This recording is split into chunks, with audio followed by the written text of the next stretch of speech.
All right, everybody, we're going to do the Publishers Podcast live here on PotomacLocal.com and PLN on our YouTube page. Hope you guys had a great Thanksgiving. I know I did. I know I ate a lot and enjoyed time with my family. It was one of the first times in recent memory, Thanksgiving, that we kind of just stayed home. We didn't travel. We didn't go over the river and through the woods. And we kind of just went around the table and said what we were thankful for and ate some delicious food and had the grandparents over, and just so it was the six of us, and it really was a really great time. And one of the things I really liked is not more than just not having to travel or deal with going out and getting into traffic, although Thanksgiving traffic's never really bad around here, knock on wood.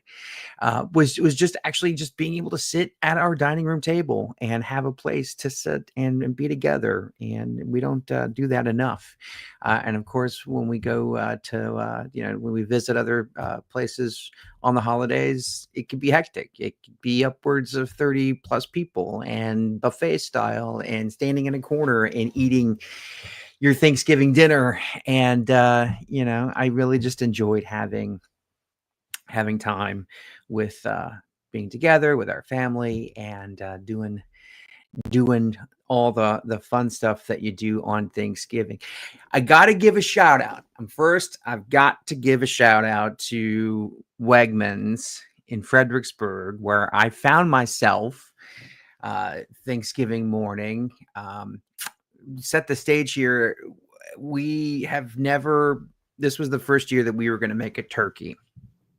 And so we got the 14-pound turkey. We got a few weeks ago. We put it in the freezer, and we pull it out and to thaw it, to thaw.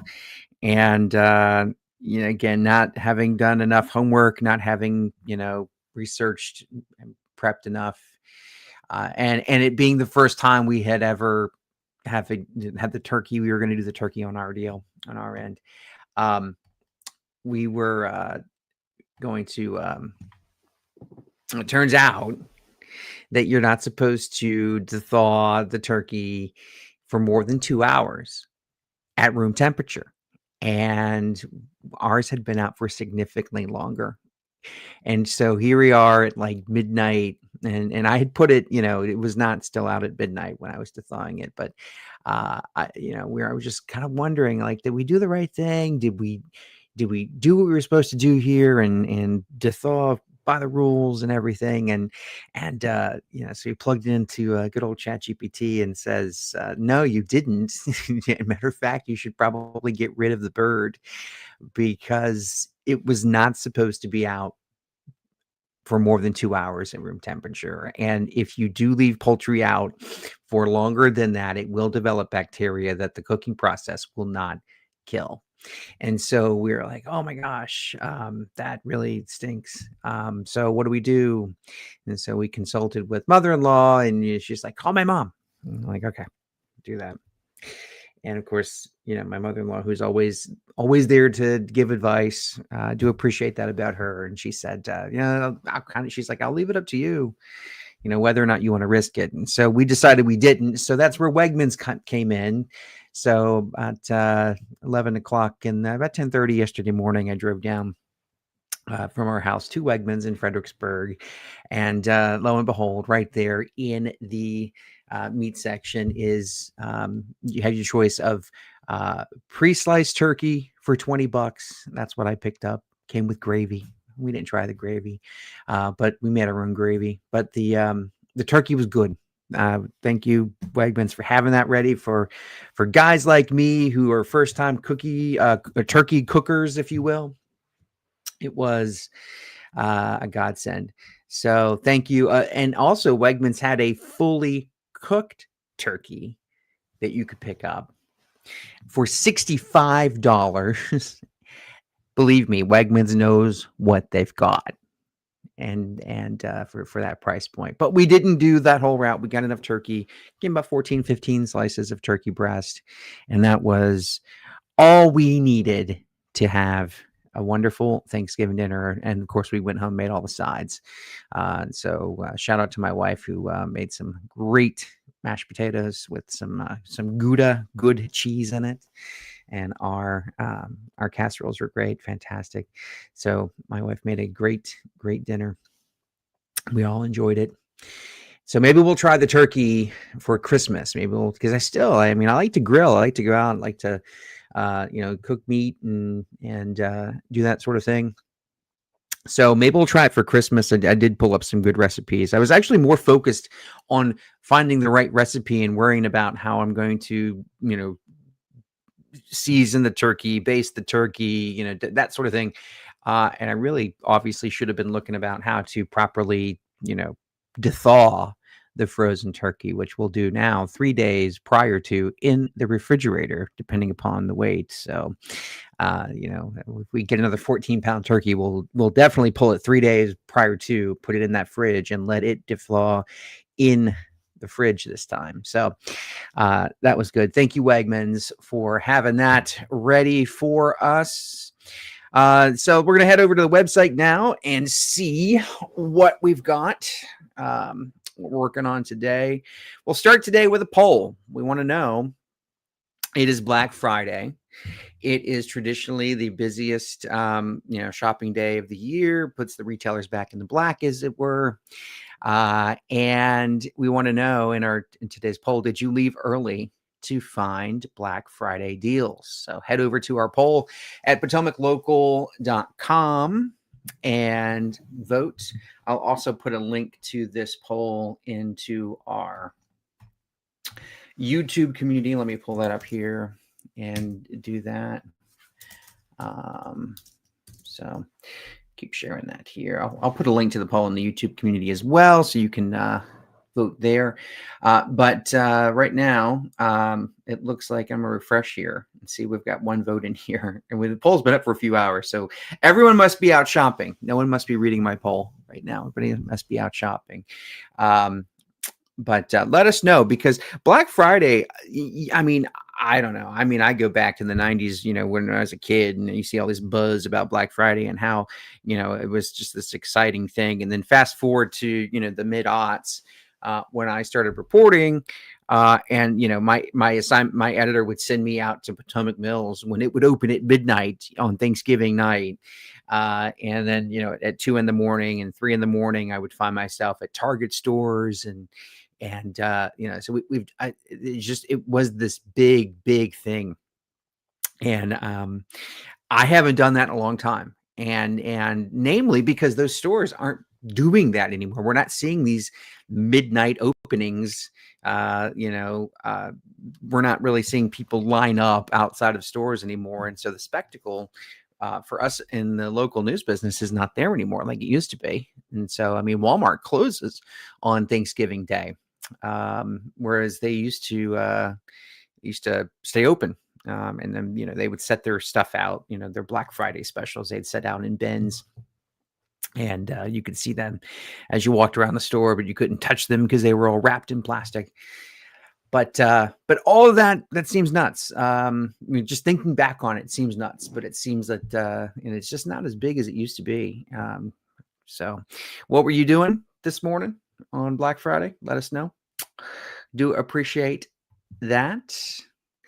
Go over to go over to our show notes here.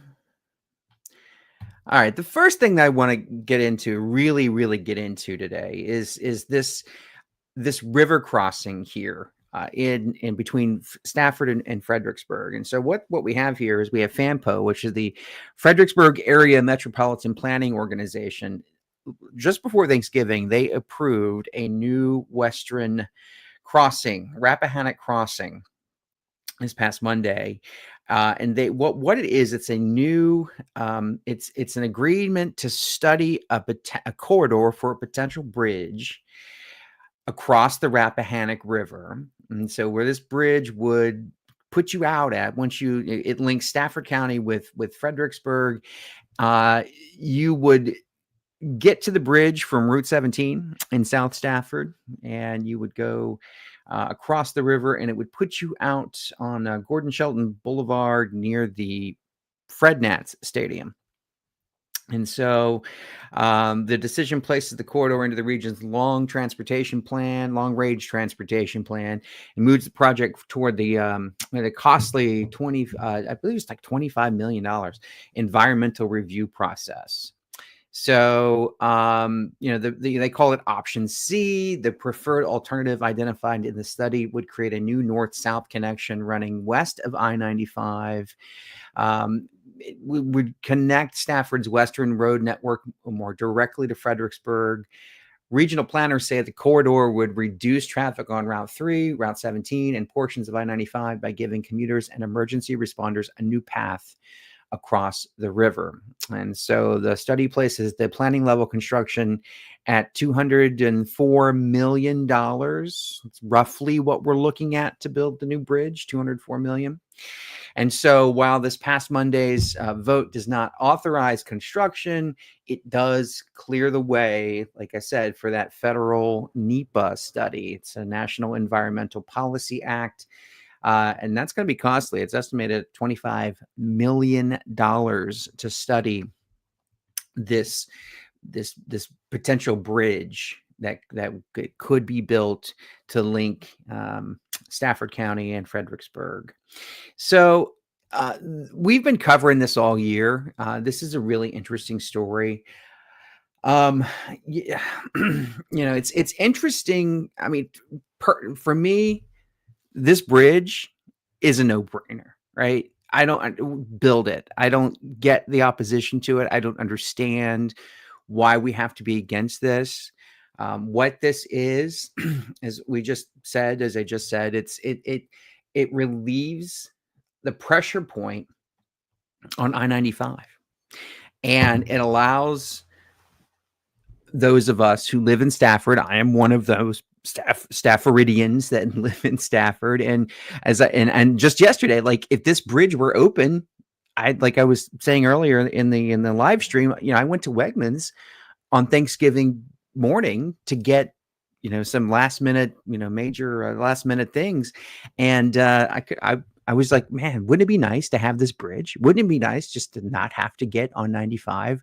Wouldn't it be nice to, if I'm a local, to not have to mix in with interstate travelers on Interstate 95 to make a local trip to the grocery store, right?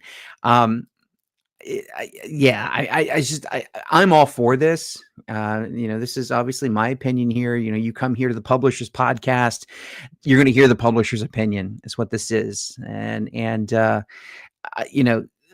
Spotsylvania County. So FAMPO is made up of various players across the region. So you have Fredericksburg City, Stafford County, Spotsylvania County, and they're totally against this. And so I looked into why they're against this, and what they're saying is that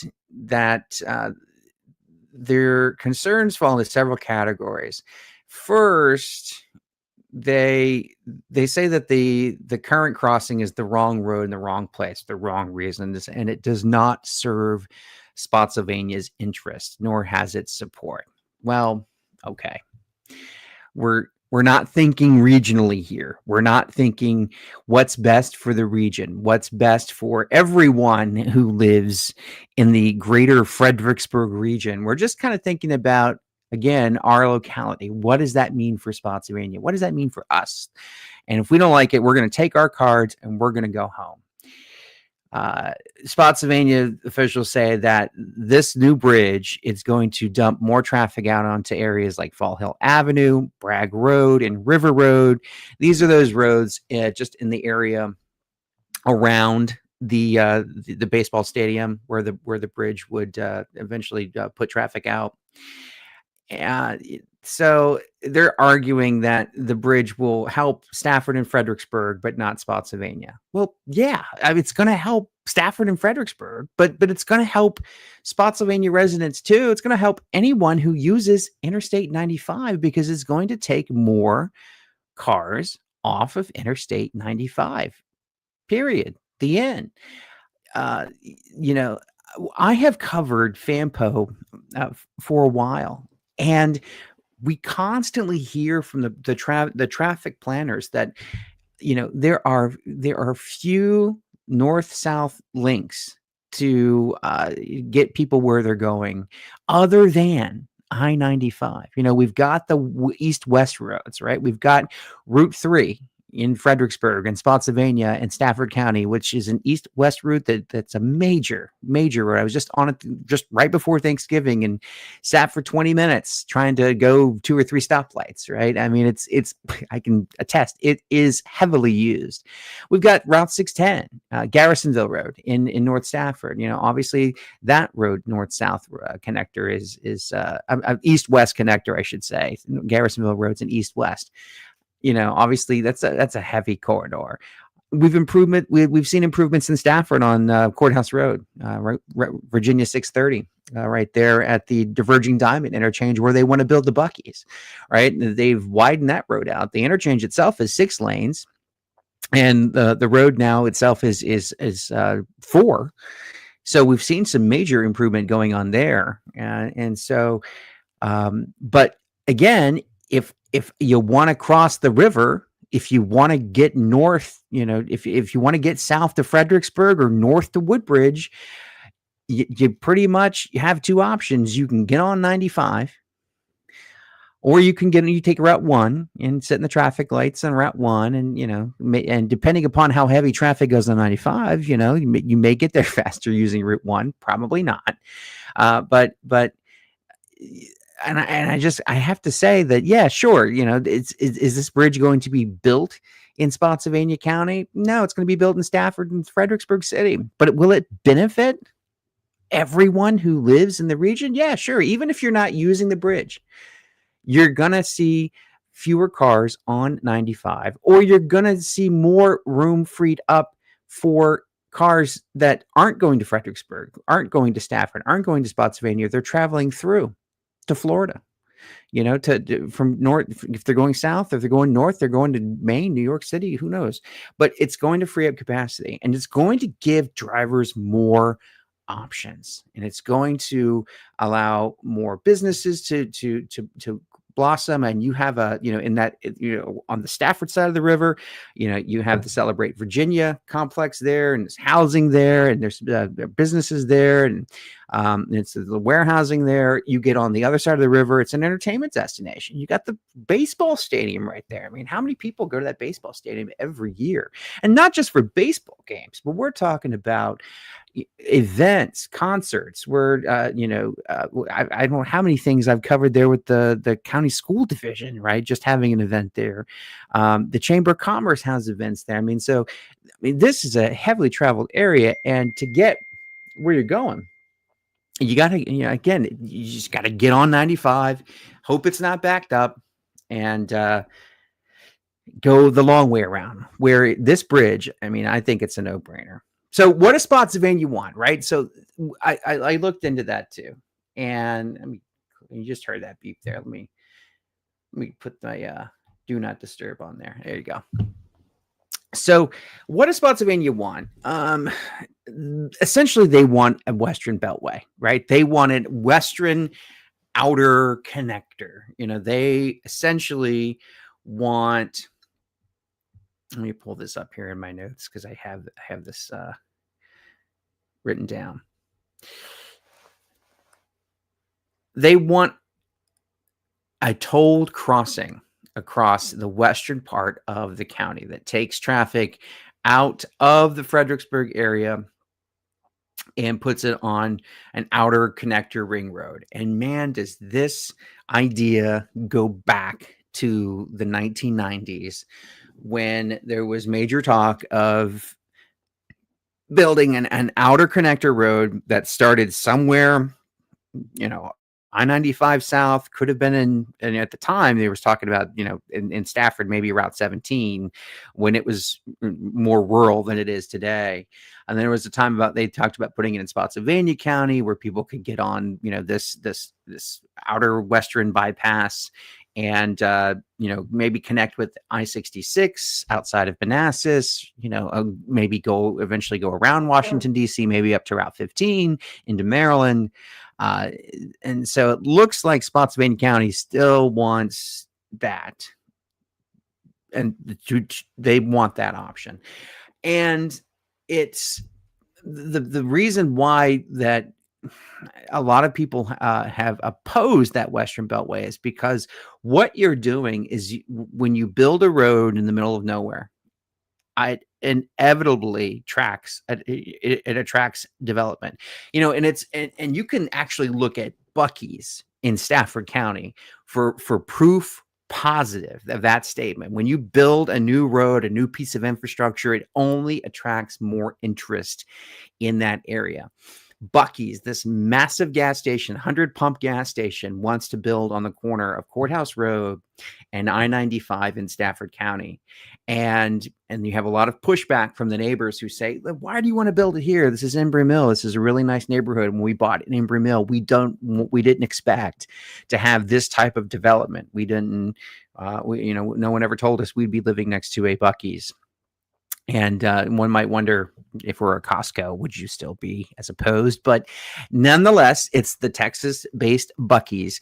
But at a public meeting back in October, the Buc-ee's was very clear. The reason why they want to build here in Stafford at exit 140 at Courthouse Road and Interstate 95 is because of that diverging diamond interchange that was built in 2019 and essentially takes traffic from one side of Courthouse Road, puts it on the other as it traverses the interchange and allows traffic to turn directly onto I-95 or continue straight on Courthouse Road, eliminating dangerous left turns. So no drivers are turning in front of the oncoming cars.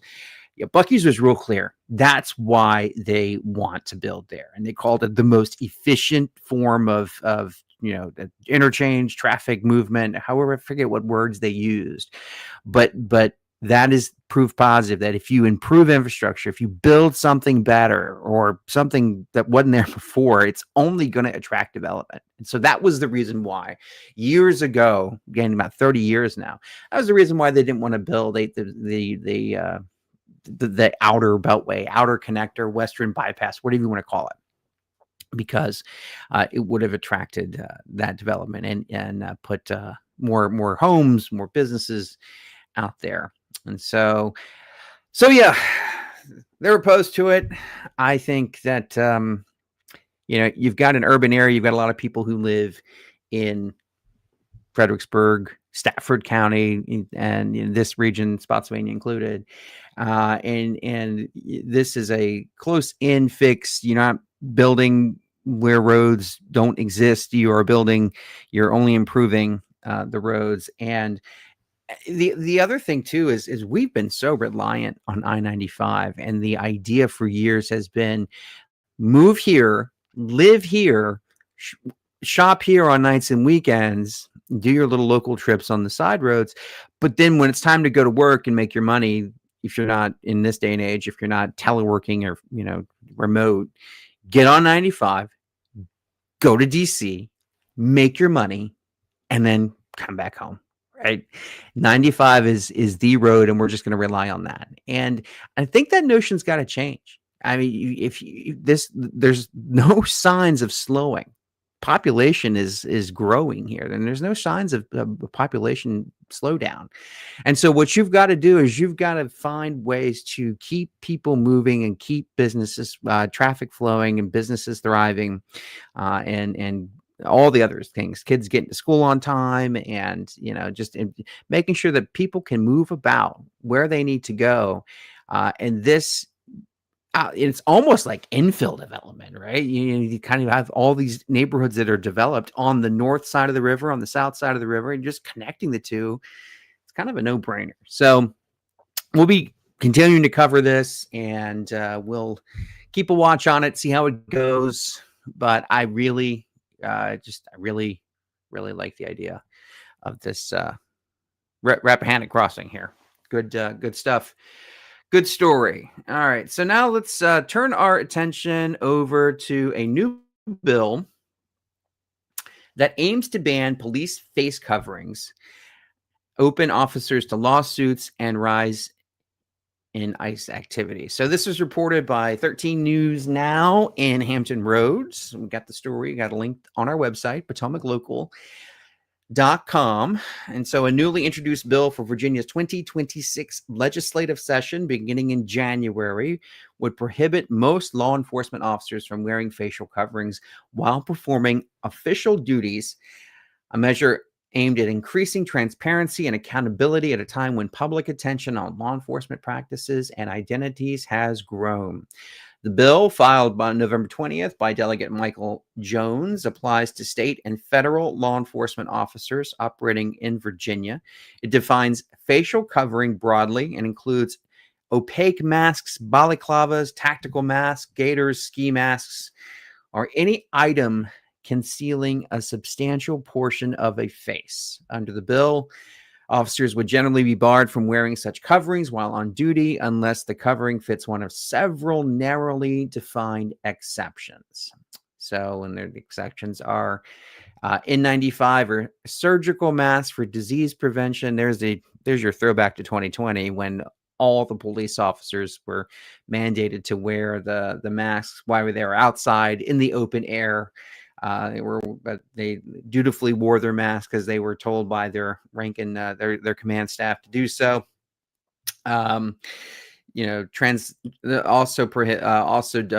Excluded are translucent face shields, clear masks that do not, mask their identity.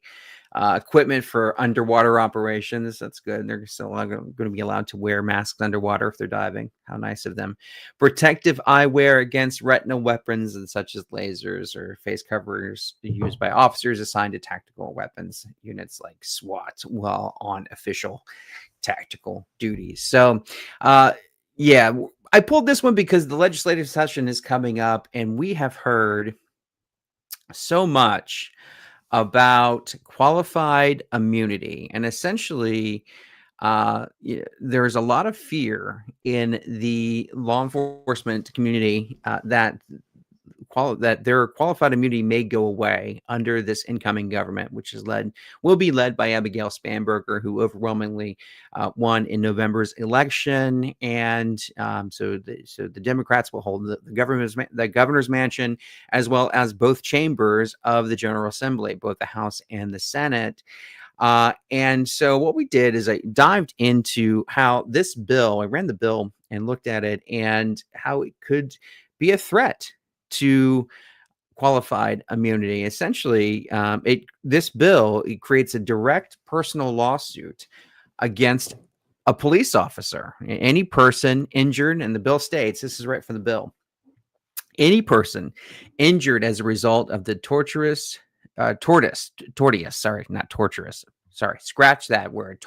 conduct of a law enforcement officer who knowingly and intentionally wears a facial covering is in violation.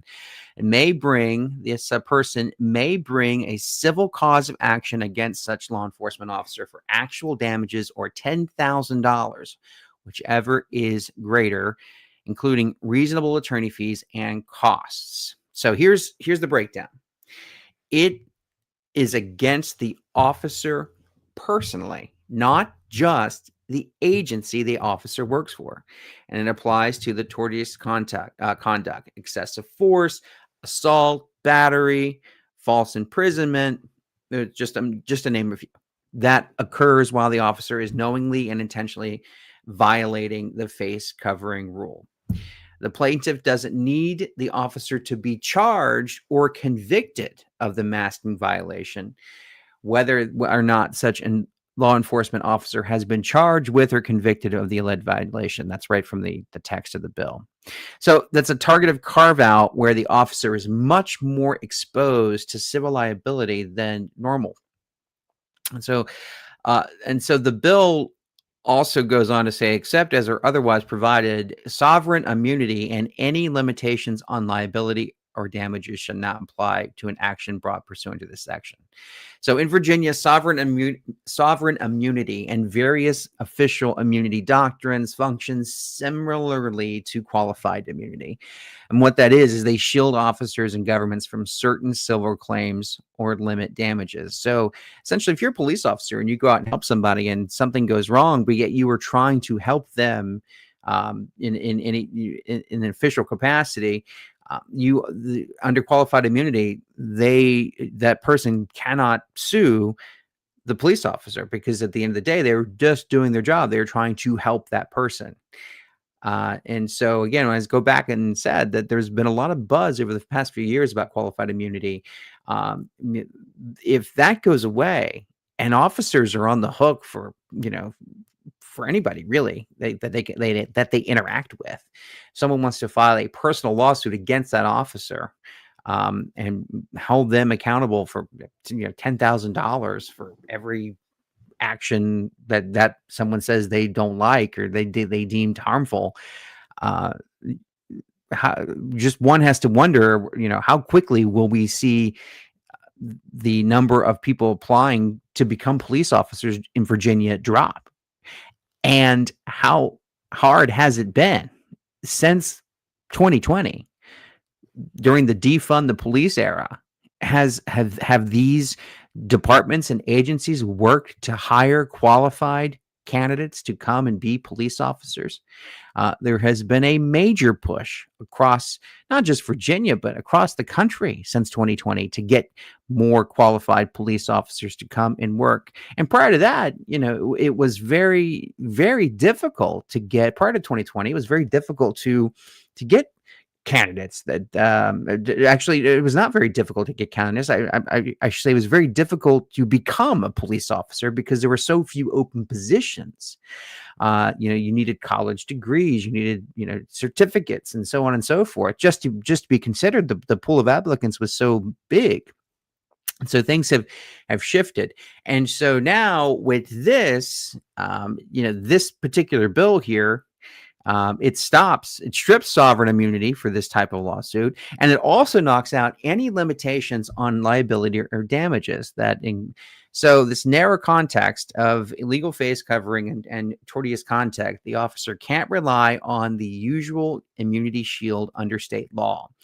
And so that is a direct threat to immunity-like protection, even though the bill doesn't mention qualified immunity by name. And I think that's important because they're not coming right out and saying it. But if you look at this bill filed by the delegate, Michael J. Jones, in the upcoming 2026 January General Assembly session, it clearly targets sovereign immunity, or qualified immunity. So yeah, we'll be watching this. Bill, just going down here through the notes and seeing if there's any other things I want to pull out here. But yeah, interesting to see these bills. I mean, other notes that we made here. Once there's a statewide model policy, the bill also calls for making the Justice Services to establish a model policy saying no law enforcement officer shall, and no supervising officer shall allow a subordinate to wear a facial covering while engaged in performance of this official duties, with limited exceptions. That matters because once there's a statewide model policy, it's much easier for plaintiffs to argue an officer knowingly and intentionally violated a clear rule. And so the clearer and more uniform the rule, the harder it is for an officer to say, I didn't know this was unconstitutional, illegal, which is at the heart of qualified and official immunity defenses. So the bottom line is the federal qualified immunity isn't directly changed, but only the Congress or the federal courts can do that. But this bill creates a new state level cause of action that applies when an officer is knowingly and intentionally violating the masking statute and commits a tort. It removes the sovereign official immunity and liability limits for that lawsuit and makes damages and attorney's fees mandatory once liability is found. So the threat to qualified immunity is indirect, but it is very real on this one. So, and of course, all of this comes up as we have seen ICE go in and continue rounding up people whom they say are here illegally and processing them through immigration. And they have been wearing masks while they do this. Of course, this is we've seen a lot of pushback on this because of the mask. They say these officers should not be wearing masks while they do this sort of thing. But on the flip side of that, these officers and families have been threatened. They have received death threats at home where they live. Once people hear on the internet and wherever else find out where these officers live, once they find their identity, they have been threatened, and it is a very scary thing. And I can remember going back to 2020 during when we had riots here in Fredericksburg, we had riots here in Manassas. We had weeks of uneasiness when it came post George Floyd. And I remember hearing calls going out over the Prince William County scanner in Prince William County that officers were on alert because the police department had received information that their homes, any home with a police cruiser parked in front of it, would be targeted. And if you don't know, police officers, one of the perks of the job is being able to take home a company car, being able to drive that car to and from work within a specific distance. I forget 30 miles, 40 miles, 50 miles, something like that. But the idea there is to be a perk for law enforcement to be able to do that. And plus, it's always good to have, it was always the thinking there was, to show a little bit of authority and just have be able to know, hey, I got a cop in the neighborhood. Hey, he lives here. My neighbor's a cop. I'm not worried about anything bad happening here because they know if they try it here, there's a cop right there. He'll get them, right? So that mindset was always prevailing. To have, police officer live in your building or, on your street, and you have the police, the cop car sitting out front as a crime deterrent. So, yeah, that's how we got here. We'll be watching this as well as other bills that are coming down through the General Assembly. If you want to let us know what you're tracking or what you think about this, please let us know in the comments, and we will continue to follow this story and continue to bring you up to date on what is happening as we approach General Assembly time in January 2026. All right, the next thing I want to get into is this story that we have. I wrote an opinion piece here. Okay, here we go. So we're going to turn now to Stafford County, and where we have been reporting for weeks, going back to October 22nd.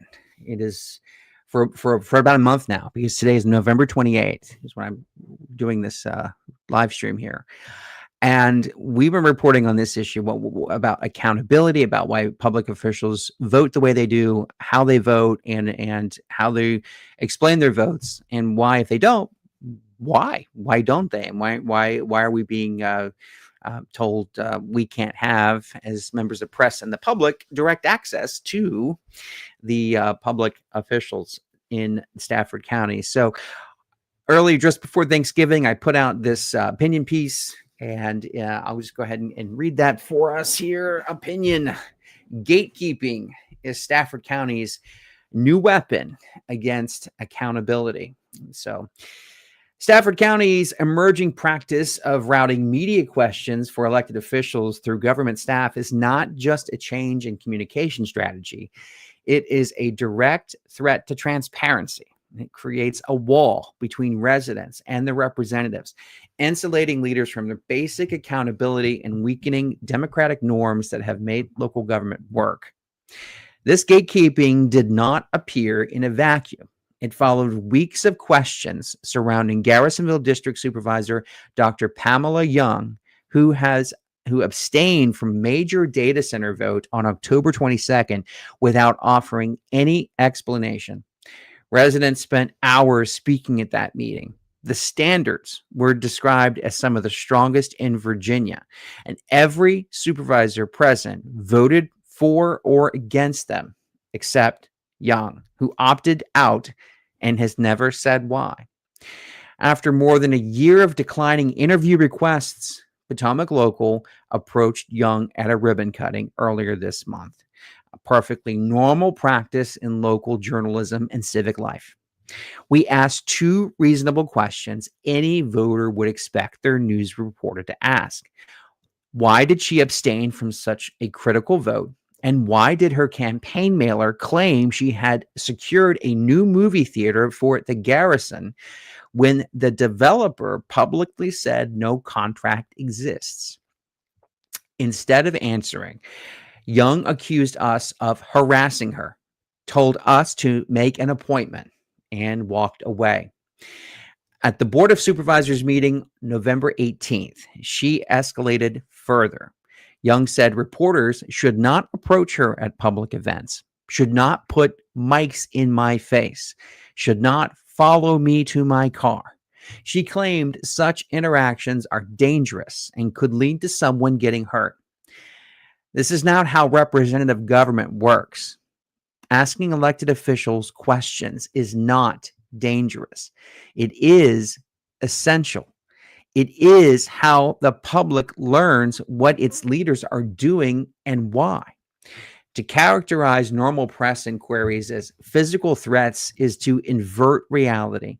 The danger lies in silence, not scrutiny. What happened next was even more alarming. While preparing for this story, Stafford County's Office of Communication emailed Potomac Local stating, "At this time, Dr. Young prefers using our established means of answering questions. Please send your questions to us." In other words, Stafford County staff, unelected employees, would now determine what questions Young sees and how or whether she responds to them. To better understand what this means for open government, I spoke with Megan Ryan, Executive Director of the Coalition for Open Government. Ryan described the system as textbook gatekeeping. And quote, "Government shouldn't be inserting middlemen between citizens and the people they elect. No one votes for a spokesperson." She's right. This isn't message management. It's message control. And it's fundamentally incompatible with a transparent, responsive government. Suppose a voter approached Young at a community festival or church dinner and asked why she abstained from a major vote. Would they be instructed to email the communications department? Would they be accused of harassment? Should residents fear that asking questions might be deemed dangerous? Stafford County's approach suggests the answer is yes. On November 19th, I emailed the county administrator, Bill Ashton, with 3 straightforward questions. Is there a formal policy requiring reporters to route questions for elected officials through staff? Why is direct access to supervisors being restricted at public events and after meetings? How does this practice align with Stafford's stated commitment to transparency? As of this writing, Ashton has not responded. It's been about a week. Actually, it has been a week, more so. The silence combined with Young's refusal to answer any question reveals a deeper cultural problem.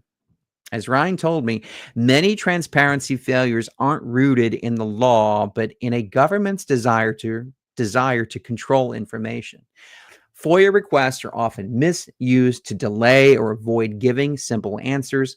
Communication offices increasingly filter access rather than facilitate it, and elected officials sometimes begin to believe that they are owed insulation rather than scrutiny. But public office is not a private job. It is not supposed to be comfortable. It is not supposed to be controlled. It is supposed to be accountable.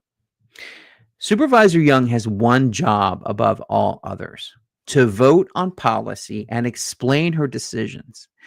Everything else, the ribbon cuttings, the ceremonies, the photo opportunities, is secondary. When an elected official refuses to do that job, and when a county government steps in to shield her from the public, democratic accountability breaks down.